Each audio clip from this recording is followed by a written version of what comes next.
Christ is the Life is one of the earliest hymn texts that I wrote. I only began writing hymn texts in 1986, and this one stems from 1989. At that time, I was reading Dietrich Bonhoeffer's The Cost of Discipleship, and I was very struck by one of his phrases. He wrote, "When Christ calls a person, he bids that person come and die." I was also struck by two passages in Romans. Buried in a death like his, we too shall rise.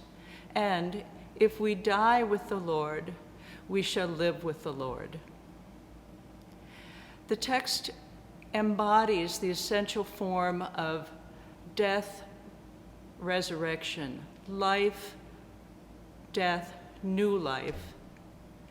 And it's one of the rare occasions where originally I actually wrote this to an existing hymn tune. I had the tune in my mind when I was writing it, because at the same time I was listening to Ralph Vaughan Williams' 5 variants on Dives and Lazarus.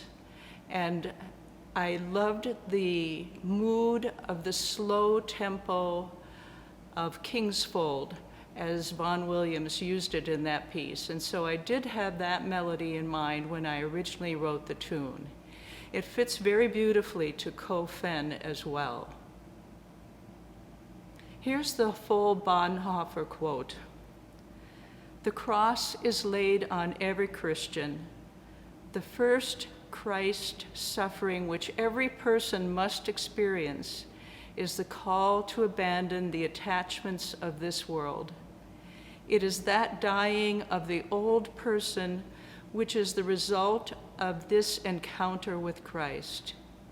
As we embark upon discipleship, we surrender ourselves to Christ in union with Christ's death.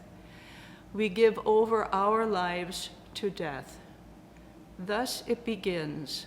The cross is not the terrible end to an otherwise God-fearing and happy life, but it meets us at the beginning of our communion with Christ. When Christ calls a person, Christ bids that person come and die. It may be a death like that of the first disciples who had to leave home and work to follow him. Or it may be a death like Luther's, who had to leave the monastery and go out into the world.